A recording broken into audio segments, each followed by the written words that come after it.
एक 16 साल का बच्चा अपने पिता से पूछता है कि पापा, जब मैं 18 साल का हो जाऊंगा तो आप मेरे बर्थडे में क्या गिफ्ट दोगे। उसके पापा कहते हैं कि बेटा, अभी तुम्हें 18 साल के होने में 2 साल का समय बाकी है, इसके बारे में हम बाद में सोचेंगे।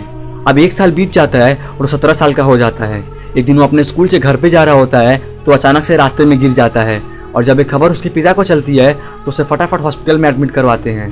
कुछ समय बाद उस बच्चे की रिपोर्ट आती है और डॉक्टर कहते हैं कि इसके दिल में छेद है। ये बात सुनकर उसके पिता काफ़ी ज़्यादा हैरान हो जाते हैं। कुछ समय बाद उसके बेटे को होश आता है। जब उसको पता चलता है कि मेरे दिल में छेद है तो अपने पापा से पूछता कि पापा, क्या मैं और जिंदा नहीं रह सकता हूँ। ये बात सुनकर उसके पिता काफ़ी फूट फूट कर रोने लगते हैं। फिर 1 साल बीत जाते हैं और वो पूरी तरह से ठीक हो जाता है। डॉक्टर उसे उसके बर्थडे के दिन ही डिस्चार्ज कर देते हैं।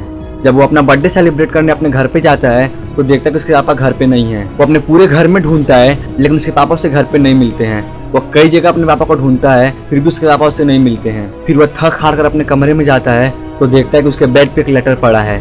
जब वो लेटर पढ़ना शुरू करता है तो लेटर में लिखा रहता है कि बेटा, मैं तुम्हारा पापा हूँ। अगर तुम ये खत पढ़ रहे हो तो मेरे हिसाब से तुम पूरी तरह से ठीक हो चुके हो। तुम्हें याद होगा तुमने अपने 18वें जन्मदिन पर मुझसे कोई तोहफा मांगा था ना, तो मेरे बेटे मुझे माफ करना, मैं तुम्हें कोई तोहफा ना दे सका, बस अपना दिल तुम्हें दे दिया। भगवान तुम्हें सलामत रखे।